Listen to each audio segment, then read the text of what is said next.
बच्चों, कहा जाता है कि 21 दिन में कोई आदत हमसे छूट भी जाती है और कोई नई आदत लग भी जाती है। इसी अच्छी कोट के साथ 21वें दिन में मैं आपका स्वागत करता हूं। हेलो हाय सत श्री अकाल, केम छो, कैसा है, वेलकम टू परिवर्तन। परिवर्तन में आप सभी का स्वागत है। गाइज, आज हम लोग लेकर आए हैं चैप्टर 6 इलेक्ट्रोमैग्नेटिक इंडक्शन की वीडियो। रिवर्स ऑर्डर की बात करें तो हमने स्टार्ट करना चाहिए ऑल्टरनेटिंग करंट, बट ऑल्टरनेटिंग के कुछ फंडामेंटल्स, कुछ उसकी जड़ें जो हैं वो ईएमआई तक फैली हुई हैं, तो इसलिए हम लोग ईएमआई से शुरू कर रहे हैं। 2 दिन मुश्किल से मेरे हिसाब से इस चैप्टर में लगेंगे, जल्दी से आप इसको खत्म करेंगे और फिर एसी पर स्विच कर जाएंगे। आइए शुरू करते हैं। क्लास का पहला टॉपिक, कॉपी पेन उठाएंगे, हेडिंग लगाएंगे मैग्नेटिक फ्लक्स। मैग्नेटिक फ्लक्स, देखो बहुत प्यारी सी डेफिनेशन से सीखते हैं इसको। मेरे को क्या करना है, सबसे पहले मैग्नेटिक फील्ड को इमेजिन करना है, और मैग्नेटिक फील्ड को इमेजिन करने के लिए मैं सहारा लूंगा मैग्नेटिक फील्ड लाइंस का। तो मैंने यहां पर बना दिया मैग्नेटिक फील्ड लाइंस, ठीक है। अब अपन क्या करते हैं, कोई एक सरफेस उठा लेते हैं जो यहां रख देता हूं मैं। अब मैंने सरफेस लिया, जैसे कोई एक रेक्टेंगुलर शीट ले ली, और ये रेक्टेंगुलर शीट मैंने भी बोर्ड से परपेंडिकुलर रखी है, यानी कि मेरे हाथ को आप रेक्टेंगुलर शीट कंसीडर कर लीजिए, और वो मैंने बोर्ड से ऐसे रखी है। जितनी लाइनें मेरे हाथ से पास कर रही हैं उसी को बोलते हैं मैग्नेटिक फ्लक्स। रिपीट कर रहा हूं, जितनी लाइनें मेरे हाथ से पास कर रही हैं उसी को बोलते हैं मैग्नेटिक फ्लक्स। अब डेफिनेशन सुनना और समझना। मैग्नेटिक फ्लक्स क्या है? Magnetic flux is equal to number of field lines. लिखेंगे मेरे साथ साथ ही, magnetic flux is equal to number of field lines passing through a unit surface normally। एक सरफेस से परपेंडिकुलर नॉर्मली कितनी मैग्नेटिक फील्ड लाइंस पास करती हैं उसी को मैग्नेटिक फ्लक्स बोलते हैं। अब देखो यहां कितनी लाइनें पास करेंगी, एक तो ये डिपेंड करेगा मैग्नेटिक फील्ड पर ही, क्योंकि जितना ज्यादा मैग्नेटिक फील्ड होगा उतनी ज्यादा लाइनें होंगी तो उतनी ज्यादा पास करेंगे। दूसरा ये डिपेंड करेगा इसके एरिया पर। एरिया में चेंज करता हूं तो नंबर ऑफ फील्ड लाइन जो इससे लिंक होगी वो भी चेंज होगी, तो दूसरा ये डिपेंड करेगा एरिया पर। और तीसरा और सबसे खास, ये डिपेंड करेगा इसकी ओरिएंटेशन पर, यानी कि ये एरिया रखा कैसे है। फिलहाल तो मैंने अपने हाथ को ऐसे रखा था, लेकिन यदि मैं अपने हाथ की ओरिएंटेशन बदलूं, ऐसे रख दूं मैं, तो number of field line linked with this hand will change. If I put like this, तो आप कह सकते हैं एक भी लाइन इससे पास नहीं कर रही है, यानी कि इसकी पोजीशन चेंज करने के साथ साथ, और I can say magnetic field के साथ इसका एंगल चेंज करने के साथ साथ बदल जाता है क्या? Number of magnetic field lines passing through this, यानी कि फ्लक्स थीटा पर भी डिपेंड करता है। और थीटा में मैं कौन सी क्वांटिटी ले लूं, साइन ले लूं कि कॉस ले लूं, ये समझाने के लिए। तो आप देखिए कौन से केस में मैक्सिमम है फ्लक्स, जब ऐसे रखा था एरिया वेक्टर, इस टाइम पर सारी लाइनें इससे पास कर जाएंगी, और इस टाइम पर एंगल कितना है? 90। गलत, 90 एंगल है एरिया और फील्ड के बीच में, लेकिन आपको एंगल चाहिए होता है एरिया वेक्टर और फील्ड के बीच में। तो फील्ड हो गया इधर और एरिया वेक्टर भी हो गया इधर, यानी कि एंगल क्या हुआ? 0। बोले क्या बात समझ में आई? देखो इस केस में अब बोलो एंगल कितना बना? फील्ड है इधर, एरिया वेक्टर है ऊपर, एंगल बना 90 डिग्री, और फ्लक्स कितना है यहां पर? 0। यानी कि एक ऐसी क्वांटिटी जो 90 डिग्री पर कितनी वैल्यू देती हो? 0, और 0 डिग्री पर कितनी वैल्यू देती हो? मैक्सिमम। बोले कौन? कॉस। यानी कि ये बनेगा आपका मैग्नेटिक फ्लक्स का फॉर्मूला। ये फाई बी मैंने यहां पर सिंबल लिख दिया इसका, और ये बन गया फॉर्मूला BA cos थीटा, जिसमें बहुत सिंपल सी बात मुझे समझ में आती है। फ्लक्स डिपेंड करता है मैग्नेटिक फील्ड पर, फ्लक्स डिपेंड करता है एरिया पर, और फ्लक्स डिपेंड करता है थीटा पर। इन जनरल यदि ये शीट की बजाय मैं कोई एक छोटा सा DA एरिया ले लेता, तो यही फॉर्मूला बन जाता मेरा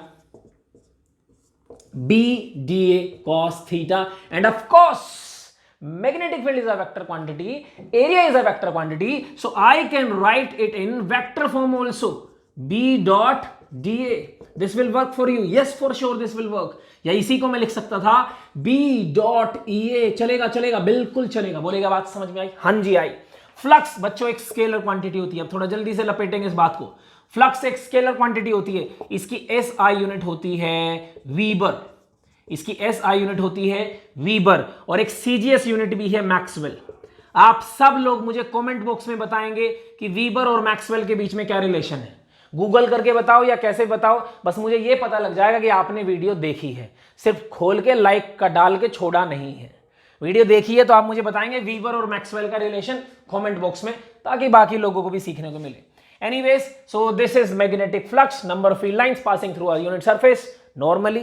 This is a formula, it's a scalar quantity, SI unit is Weber and the CGS one is Maxwell. Let's move to the next topic और देखेंगे कि फ्लक्स का क्या काम है इस चैप्टर में। फेराडे नाम का लौंडा जिसने एक बड़ी मस्त चीज सोची और हटके सोची, उसने सोचा ये कि यार करंट से मैग्नेटिक फील्ड आ जाता है। चैप्टर 4th में आप ये पढ़ेंगे भी और क्लास 10th में भी आप पढ़ के आए होंगे कि मूविंग चार्जेस से मैग्नेटिक इफेक्ट्स आते हैं, करंट से मैग्नेटिक फील्ड आता है। फैराडे बोल रहा है कि साला जब करंट से मैग्नेटिक फील्ड आता है तो मैग्नेटिक फील्ड से करंट काहे नहीं आ सकता। बोले दिक्कत क्या है इसमें, जब करंट से आएगा मैग्नेटिक फील्ड तो मैग्नेटिक फील्ड से भी आना चाहिए करंट, यानी कि मैं वोल्टेज को भी पैदा करके दिखा सकता हूं। आय हाय हाय हाय, वोल्टेज को पैदा करके दिखा सकते हो, यानी कि आपके तो फंडामेंटली हिल जाएंगे। वोल्टेज तो एक एनर्जी है, तो कोई एनर्जी का इस्तेमाल करके आप इसको क्या करोगे, पैदा करोगे। एनीवेज फैराडे कैसे करता है आइए जरा देखते हैं फैराडे के एक्सपेरिमेंट्स में। तो हम लोगों की प्यारी सी हेडिंग लग रही है फैराडे एक्सपेरिमेंट्स, और फैराडे ने क्या करा, एक कॉइल ले ली जिसमें कोई बैटरी नहीं लगाई, कुछ नहीं लगाया, सिर्फ लगाया गैल्वेनोमीटर।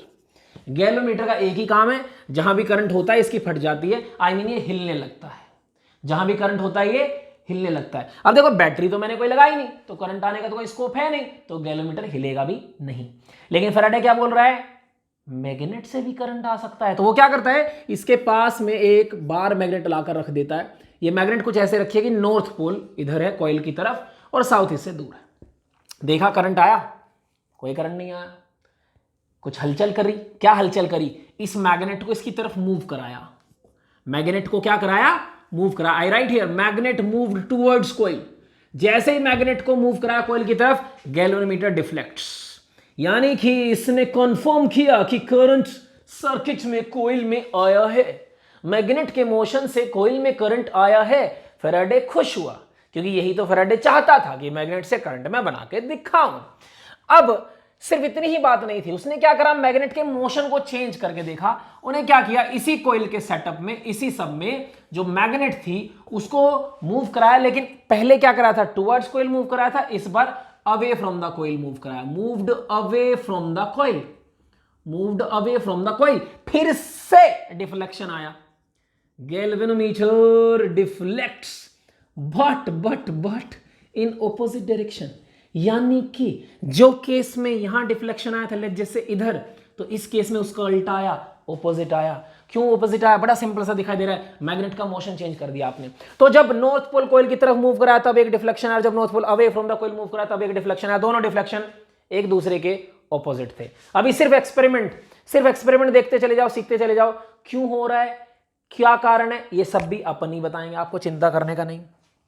दूसरे सेट में क्या कर रहे हैं फैराडे इसी में, कि कॉइल को तो कर देते हैं, आई मीन मैग्नेट को तो कर देते हैं स्टेशनरी, मैग्नेट को मूव नहीं कराते, सिर्फ कॉइल को मूव कराते हैं। तो सेम हुआ, जो यहां हुआ था वही यहां भी हुआ। कॉइल को जब मैग्नेट की तरफ लेके गए तो डिफ्लेक्शन आया, बिल्कुल जैसा यहां था वैसा ही आया। दूसरे केस में उन्होंने क्या करा, फिर से यहां मैग्नेट थी और कॉइल को मूव कराया, और कॉइल को कैसे मूव कराया, अवे फ्रॉम द मैग्नेट। यहां क्या कराया था, टुवर्ड्स मैग्नेट, तो फिर से डिफ्लेक्शन आया, जो ऊपर आया था डिफ्लेक्शन वही यहां आया डिफ्लेक्शन। यानी कि चाहे कॉइल को मूव कराओ या मैग्नेट को मूव कराओ, छुरी तरबूजे पे डले या तरबूजा छुरी पे, क्या होना है, करंट तो पैदा होना है, करंट तो पैदा होना है। लेकिन जब टुवर्ड्स द मैग्नेट या टुवर्ड्स द कॉइल को मैग्नेट की तरफ लेके जाओ या मैग्नेट को कॉइल की तरफ लेके जाओ तो एक अलग डायरेक्शन में करंट आता है। और जब मोशन का नेचर चेंज कर दो, अवे फ्रॉम द कॉइल जाते हो, तब फिर करंट अलग आता है। फैराडे ने यह बात ऑब्जर्व करी। साथ ही साथ जो मैग्नेट को रोक दो कहीं ले जाकर, मैग्नेट को मूव कराते कराते रोक दिया तो करंट गायब भी हो जाता है। इन सारी बातों से निचोड़ मेरे पास क्या आता है, निचोड़ मैं यहां पर लिखता हूं, आप लोग अपनी कॉपी में लिखिएगा बहुत अच्छे से। Relative motion between the coil and the magnet induces the current. Remember the word induces the current in the coil. Induce करने का मतलब क्या है, पैदा करना ही है basically. Relative motion between coil and magnet induces the current in the coil. यदि coil और मैग्नेट के बीच में रिलेटिव मोशन होता है तो करंट पैदा हो जाता है। एक एक्सपेरिमेंट होता है खत्म, दूसरे एक्सपेरिमेंट की तरफ चलते हैं।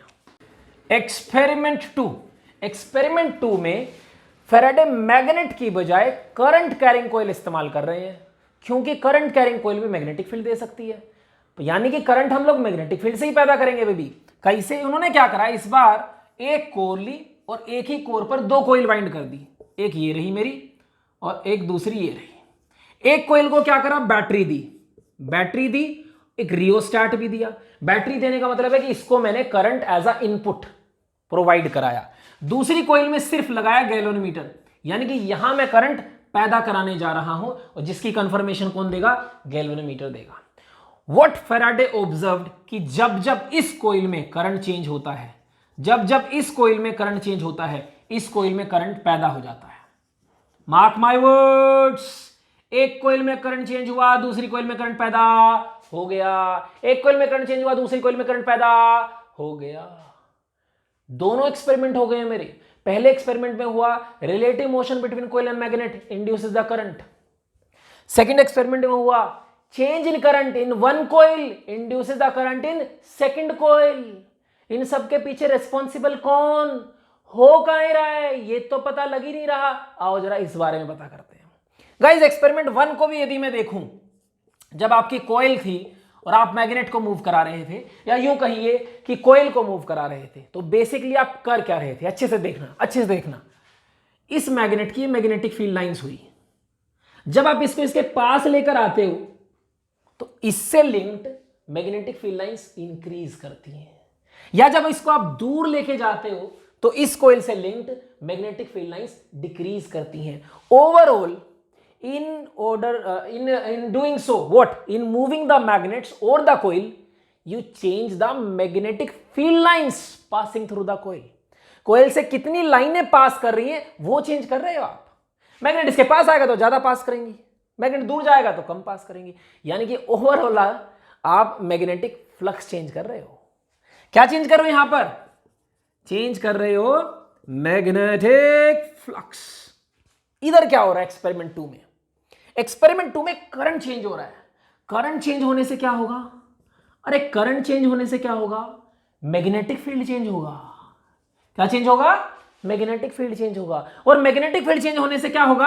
अरे फ्लक्स चेंज होगा दादा, क्योंकि फ्लक्स का फॉर्मूला क्या? बोले बी ए कॉस थीटा। तो बी चेंज हुआ तो फ्लक्स चेंज हुआ। बी काहे चेंज हुआ? क्योंकि करंट चेंज हुआ। यानी कि इन टोटल यहां से भी क्या पता लगा? फ्लक्स चेंज हुआ। रास्ते बच्चों दो थे, रास्ता नंबर 1, रास्ता नंबर 2। दोनों ही रास्तों से करा क्या है? मेनली हमने फ्लक्स चेंज करा है। ओवरऑल आपको सारी बातों की एक ही समरी बनानी है कि यदि किसी कॉइल से लिंक्ड फ्लक्स चेंज होगा तो उसमें करंट पैदा होगा।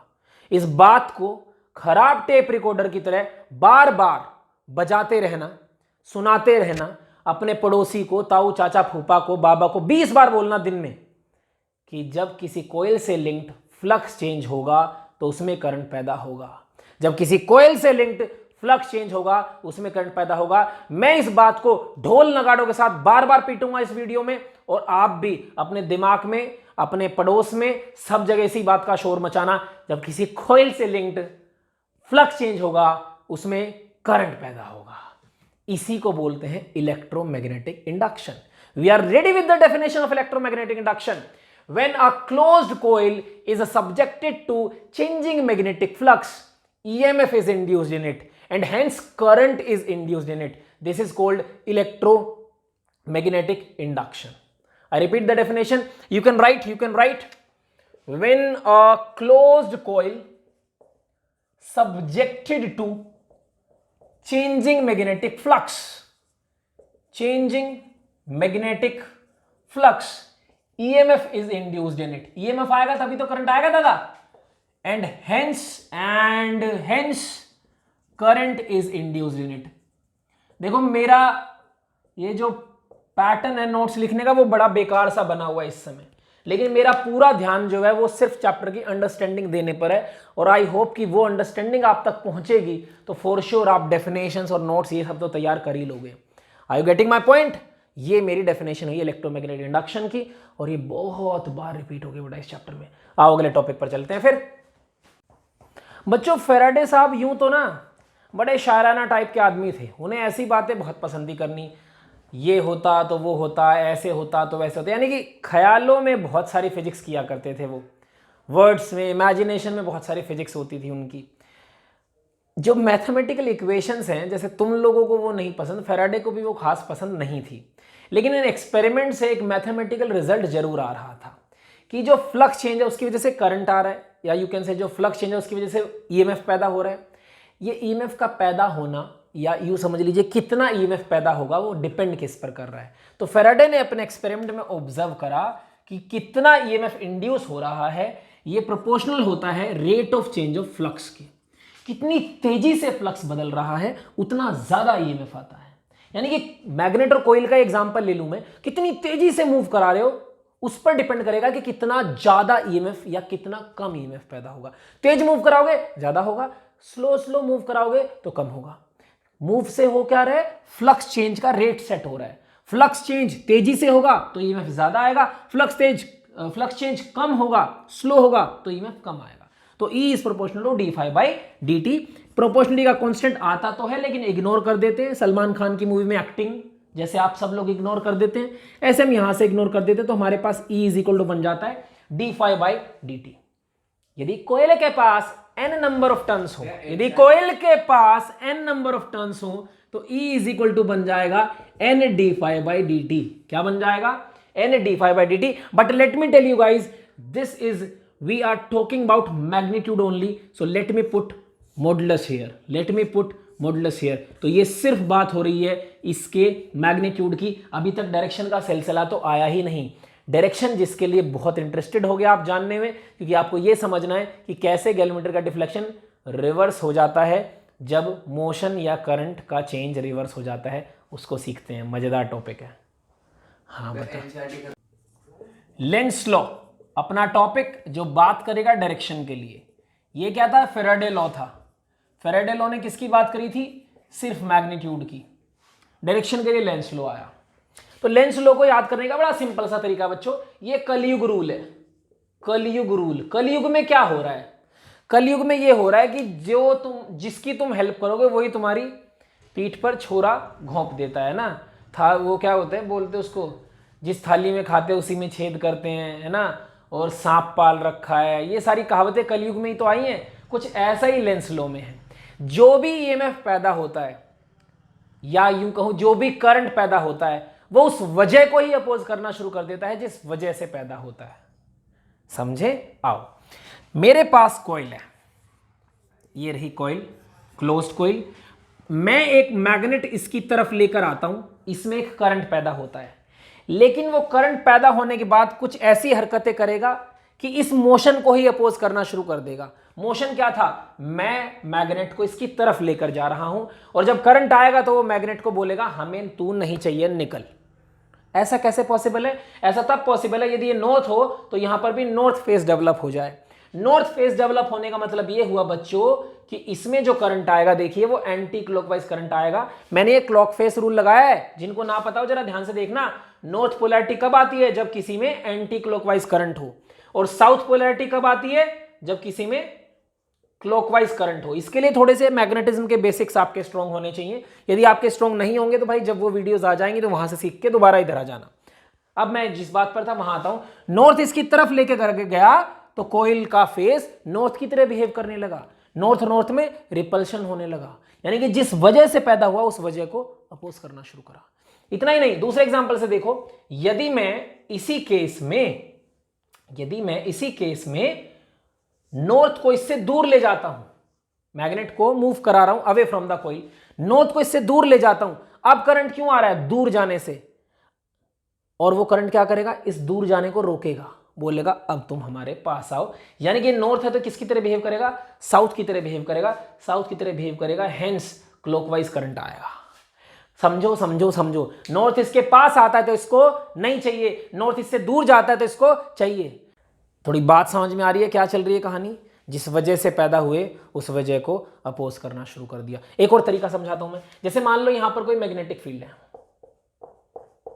ठीक है। और यहां पर ना कोई ऐसे कोई शेप है, इसको क्या कर रहा हूं मैं, एक्सपैंड करके एक बड़ा सा सर्कल बना रहा हूं।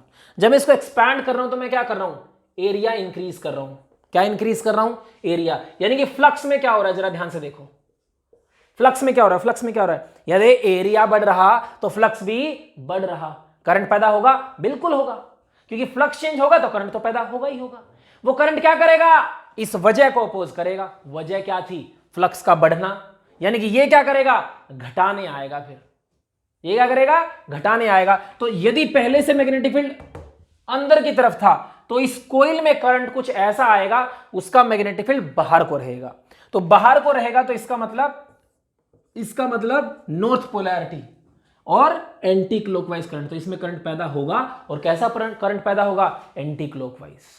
अब मान के चलो मैं इस सर्कल को एक ऐसे रेक्टेंगुलर फ्रेम बना रहा हूं, तो मैं एरिया घटा रहा हूं, एरिया घटा रहा हूं तो फ्लक्स फिर से चेंज हो रहा है, फिर से करंट पैदा होगा, और करंट फिर से उस वजह को अपोज करेगा जिस वजह से पैदा हो रहा है। वजह क्या है, फ्लक्स का घटना। तो ये क्या करेगा, फ्लक्स को घटने नहीं देगा, क्या करेगा, बढ़ाएगा। बढ़ाने के लिए यदि ये डायरेक्शन अभी क्रॉस है तो इसको भी क्रॉस ही देना पड़ेगा। अंदर की तरफ मैग्नेटिक फील्ड है तो इसको भी अंदर की तरफ ही देना पड़ेगा। अंदर की तरफ देने के लिए जरूरी है कि ये साउथ बने यानी कि क्लॉकवाइज करने दे। Simple and sweet.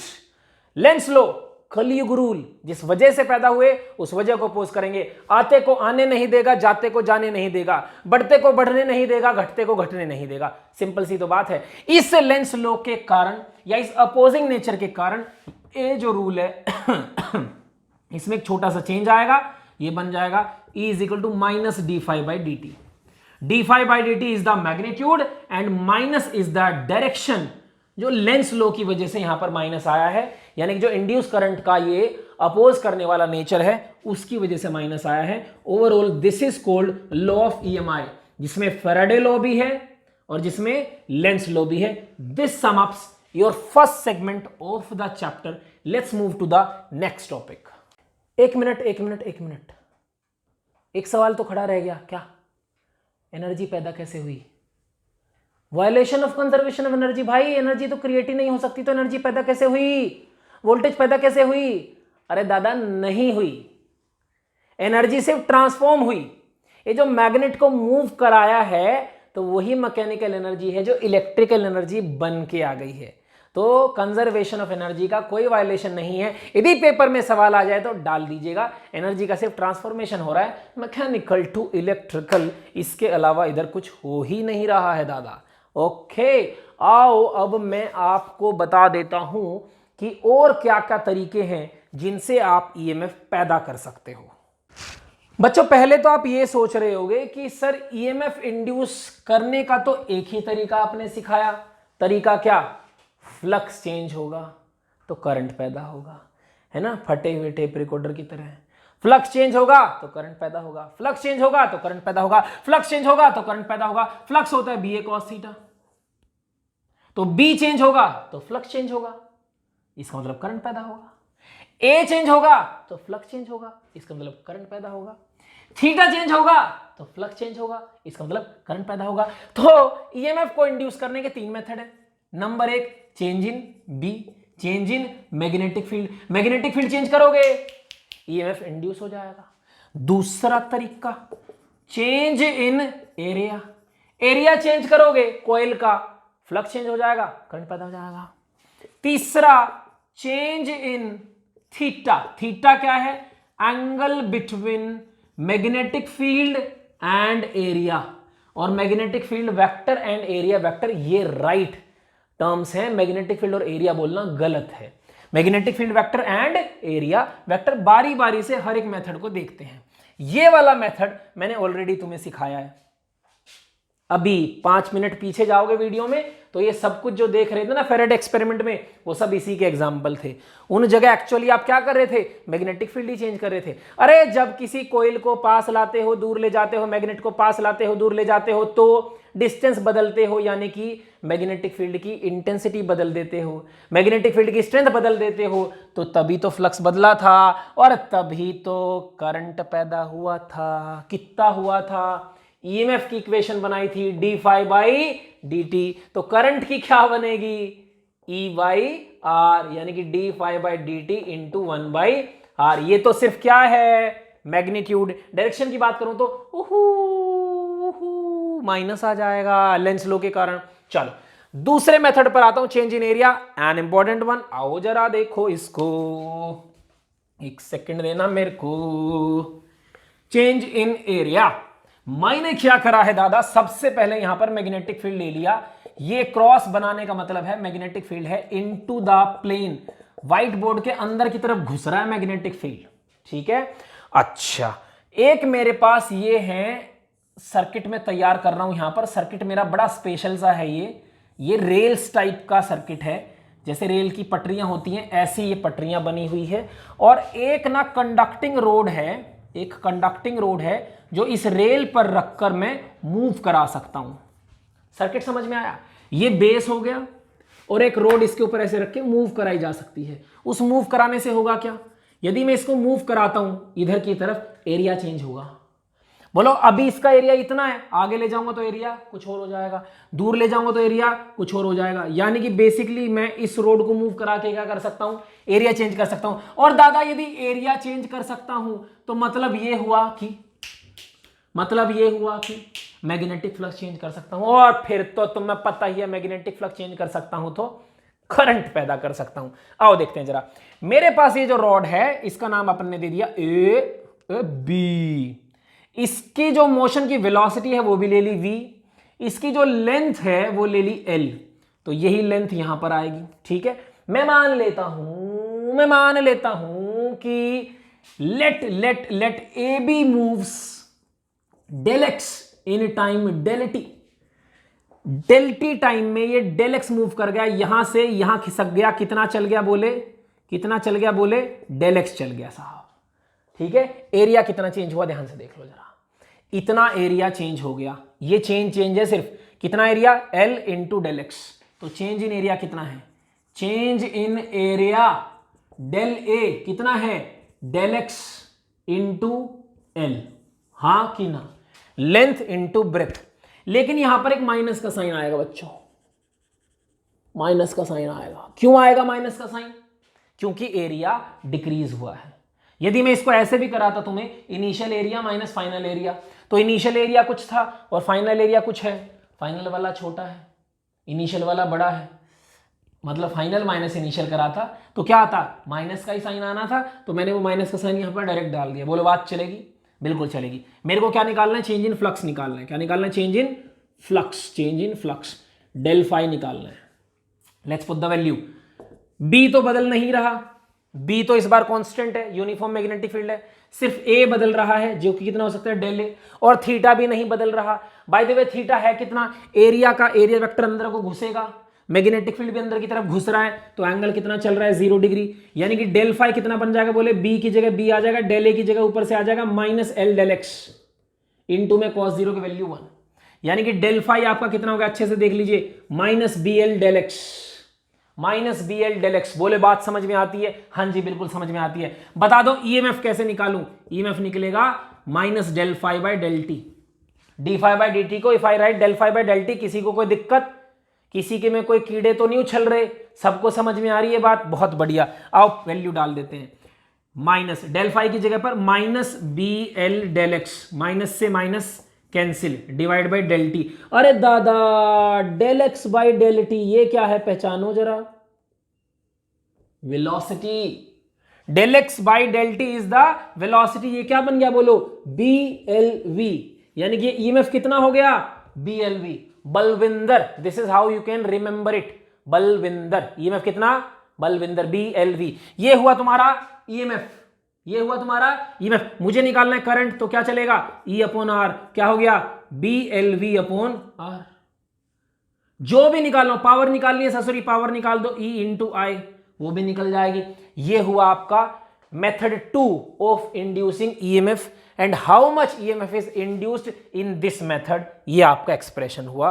मार्क कर लो, मैं तीसरे मेथड की तरफ आता हूं। फिर मां कसम जो तीसरा मेथड है ना वो बहुत इंपॉर्टेंट है। पूरा एसी का प्रोडक्शन इसी पर बेस्ड है, एसी जनरेटर जैसा बड़ा डिवाइस भी इसी पर बेस्ड है। Method number 3, by changing the angle, I mean by changing the theta between magnetic field vector and area vector. Let's do this. सबसे पहले अपने पास हमने रखी यहां पर एक मैग्नेट पोल नॉर्थ और एक साउथ, इसके बीच में डाल दी है एक कॉइल। कॉइल, ऐसी कॉइल जिसको आप किसी भी तरीके से मूव करा सकते हो, रोटेट करा सकते हो, ज्यादा बेटर टर्म है, ठीक है। मैग्नेटिक फील्ड कांस्टेंट है, कूल हो गई बात।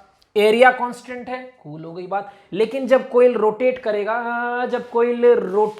करेगा तो इसका एरिया वेक्टर मैग्नेटिक फील्ड के साथ एंगल चेंज करेगा। एंगल चेंज करेगा तो फाई होता है BA cos थीटा, फाई होता है BA cos थीटा, तो थीटा चेंज करेगा तो फ्लक्स चेंज करेगा, और फ्लक्स चेंज करेगा तो बस, अब मुझे बोलने की जरूरत नहीं है। देखते हैं कितना एंगल चेंज हुआ। लेट coil is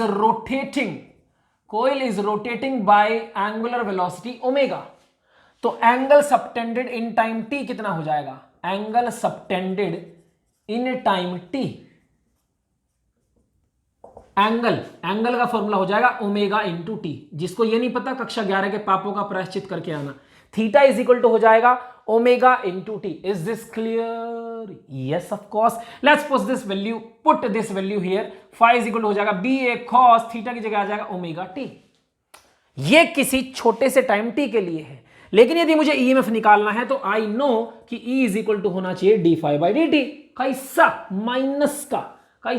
माइनस का। Let's put the values again. Minus d/dt of BA cos omega t। आओ चलो डिफरेंशिएशन करते हैं। BA आ जाएगा बाहर, cos ओमेगा t का डिफरेंशिएशन होगा sin ओमेगा t माइनस का, तो माइनस माइनस प्लस हो जाएगा into omega. This is your induced EMF in this coil which have only one turn.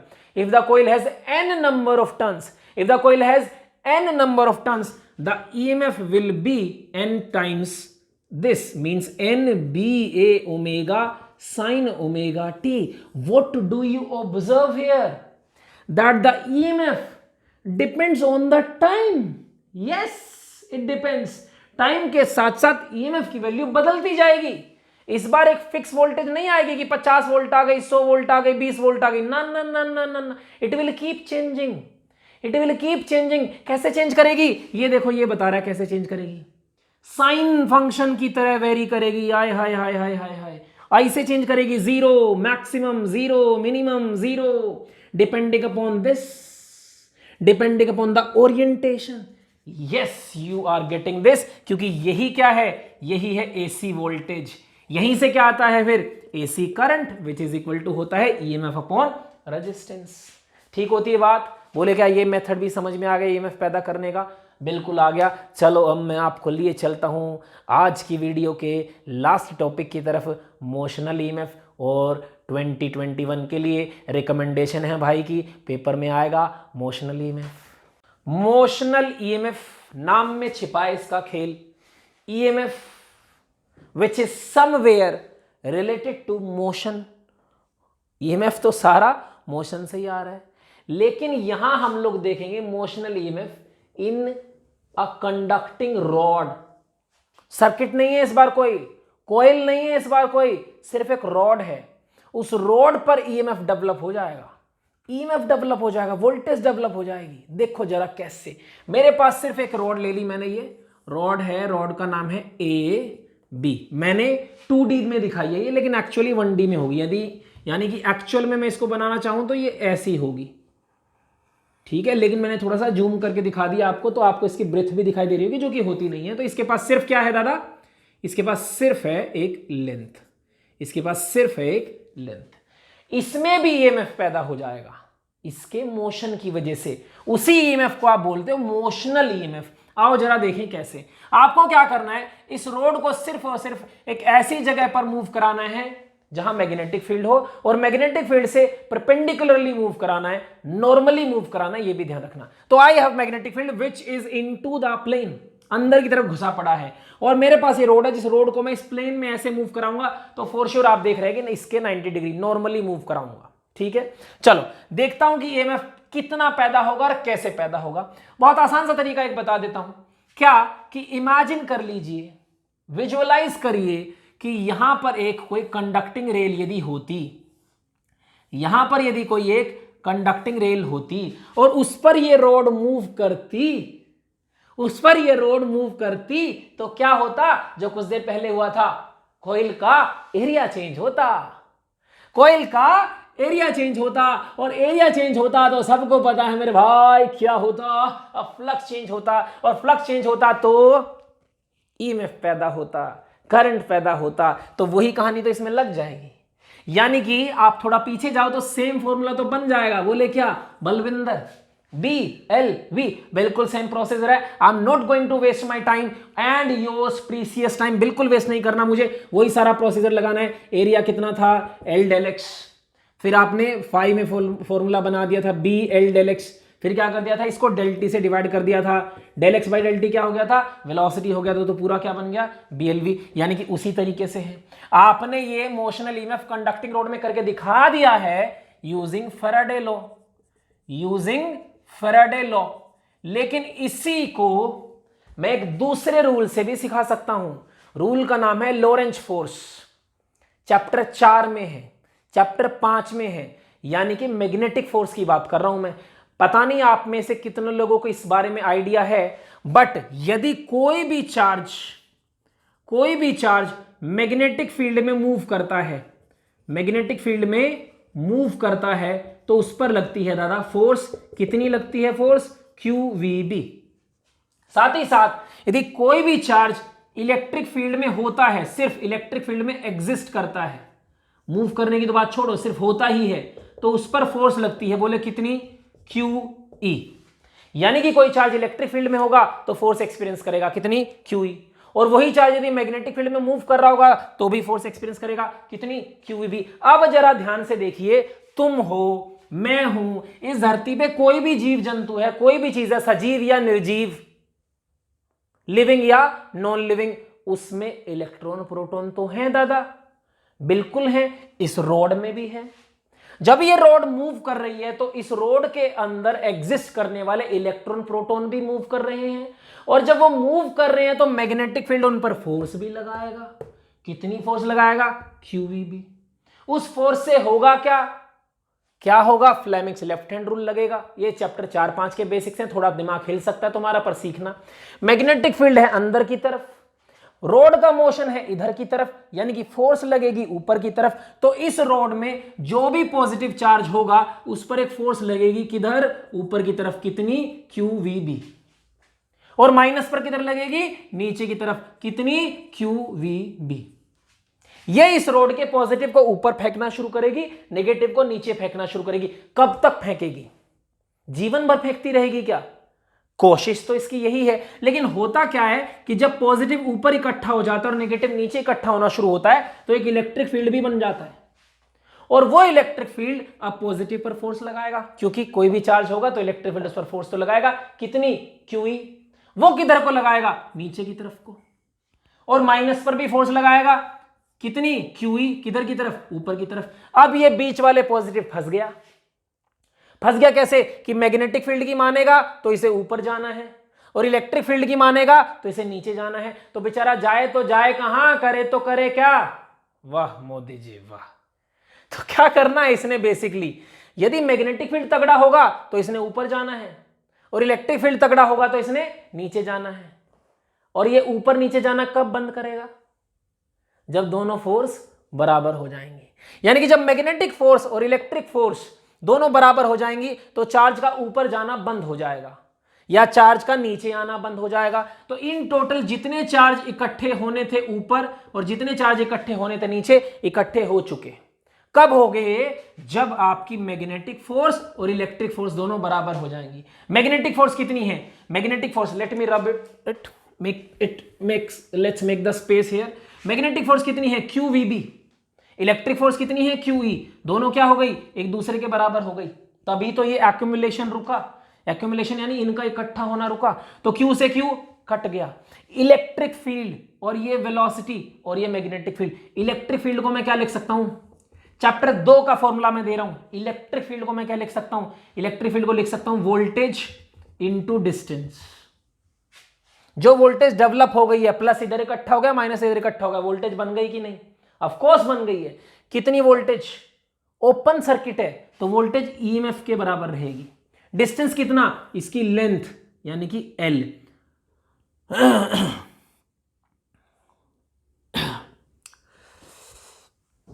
काटियो। तो ये इलेक्ट्रिक फील्ड कितना होगा? चैप्टर 2 के मैं फॉर्मूले से आता हूं। इलेक्ट्रिक फील्ड हो जाएगा वोल्टेज अपॉन डिस्टेंस। वोल्टेज जो इस पॉजिटिव के यहां और नेगेटिव के यहां इकट्ठे होने से आ गई, पॉजिटिव इधर नेगेटिव इधर, तो क्या बन गई? एक वोल्टेज बन गई है। और अपॉन में डिस्टेंस कितना है? ये सेपरेशन इनके बीच की, यानी कि रोड की length L. Let's put the value. Open circuit की वोल्टेज है तो ईएमएफ लिख सकता हूं।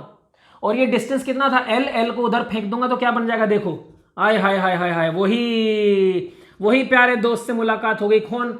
बलविंदर। यही बलविंदर मैंने थोड़ी देर पहले फैराडे लॉ की हेल्प से निकाला है, और यही बलविंदर मैंने यहां अब लॉरेंज फोर्स की हेल्प से निकाला है। पेपर में दोनों पूछे जा सकते हैं, अलग अलग पूछे जा सकते हैं। ऐसा नहीं आएगा मोशनल ईएमएफ कर दो। अमूमन तौर पर मेंशन करके आता है कि फैराडे लॉ से करो कि लॉरेंज फोर्स से करो। आपको दोनों सीखने में आ गए होंगे, दोनों सीख गए होंगे। परफेक्ट, एकदम बिंदास कर देना। नाक मत कटाना, ना मेरी, ना अपने माँ बाप की, और ना अपनी। इसमें एक स्पेशल न्यूमेरिकल मैं कराता हूं जिसको टॉपिक की तरह लूंगा। आ जाओ, एकदम आखिरी टॉपिक है, पक्का एकदम। तो जैसा मैंने कहा कि मैं क्वेश्चन करा रहा हूं, और एक्चुअली वो टॉपिक की तरह ही ट्रीट करता हूं मैं हमेशा। जब जब पढ़ाता हूं उसको टॉपिक की तरह कराता हूं। क्या? Motional EMF of conducting road, ये भी करा चुका हूं। लेकिन इस बार वो कंडक्टिंग रोड लीनियरली मूव नहीं करेगी, रोटेट कर रही होगी। क्या कर रही होगी? रोटेट कर रही होगी। Rotating in magnetic field. Important है, इंपॉर्टेंट है, इंपॉर्टेंट है। आई have a magnetic field here, तुक तुक तुक तुक तुक तुक तुक तुक तुक तुक into the plane. I have a rod A B. Rod का नाम है A B. This rod is rotating normally in the magnetic field. Magnetic field अंदर की तरफ है और रोड रोटेट कर रही है। इस रोड में रोटेट करते टाइम भी मैग्नेटिक फील्ड पैदा हो जाएगा। कितना? Let's see. जब ये रोड रोटेट करेगी, मान के चलो किसी इस पोजीशन से थी और इस पोजीशन से यहां भाग गई है, तो कितना एरिया सबटेंड करा इसने? आओ देख लेते हैं। एरिया एरिया एरिया, ये काइंड ऑफ आप ट्रायंगल की तरह ले सकते हो। आप एक ट्रायंगल की तरह ले सकते हो। तो आप बात करोगे हाफ बेस इंटू हाइट की। बेस बोलो कितना है? बेस है ये रोड की लेंथ, जिसको मैं ले लेता हूं एल। हाइट है कितनी? ये आर्क जो इसने सबटेंड करी है। आर्क का फॉर्मूला बोलो क्या लूंगा मैं? अरे वही लूंगा, theta is equal to arc upon radius होता है। Theta is equal to arc upon radius होता है, तो आर्क क्या हो जाएगा? Theta into radius. थीटा कितना? मान लो थीटा, डेल थीटा। रेडियस कितनी? आर मान लो, आर। तो ये बना आपका area. Let's mark it again, half L square del theta. ये हो गया एरिया में चेंज। मेरे को क्या चाहिए? फ्लक्स में चेंज। कितना बन जाएगा? बी तो कांस्टेंट है, बदल नहीं रहा। एरिया की जगह क्या आ जाएगा? Half L square del theta, और कॉस थीटा कॉस 0 हो जाएगा। कॉस 0 की वैल्यू 1 हो जाएगी। अब क्या चाहिए? अब चाहिए ईएमएफ, ये डेल फाई है। अब चाहिए ईएमएफ, तो ईएमएफ क्या होगा? Del phi by del T, यानी कि half B L square del theta upon del T. बोलो del theta upon del T क्या है? ओमेगा। यस ऑफ कोर्स, तो half B L square omega. This is the EMF of a rotating rod in the magnetic field. Current निकालना हो तो E by R करना, power निकालनी हो तो ई इंटू आई करना। सारे एक्सप्रेशन आपके पास आ जाएंगे। एक बार और देख लीजिए, एरिया कितना सबटेंड हुआ, चेंज हुआ, यू कैन से। वो एरिया कितना चेंज हुआ, उसके बिहाफ से चेंज इन फ्लक्स आया। Change in flux upon time करके ईएमएफ इंड्यूस आया, और ये हो गया। यानी कि मोशनल ईएमएफ में मेनली क्या है? एक बार बीएलवी निकालते हो आप, दूसरी बार भी बीएलवी निकालते हो आप, एक बार फैराडे लॉ से निकालते हो और एक बार लॉरेंज फोर्स से निकालते हो, और तीसरी बार निकालते हो half B L square omega. ये रोटेटिंग रोड का है और ये लीनियरली मूविंग रोड का है। This sum ups your motional EMF as well as day 21। I will see you in day 22। तब तक आप लोग मुझे बहुत सारा प्यार दें। इस बात का सबूत कैसे मिलेगा? सबूत मिलेगा, वीडियो पर बहुत सारे लाइक्स आने चाहिए, कमेंट आपके आने चाहिए, आपको बताना है मैक्सवेल और वीबर का रिलेशनशिप, और साथ ही साथ चैनल को सब्सक्राइब करवाओ। अभी बहुत टाइम हो गया इस पर मेहनत करते हुए, सब्सक्राइबर तुम्हें नहीं लगता कम से हैं थोड़े से, है ना? बढ़ाओ यार। मिलते हैं अगली क्लास में। टाटा।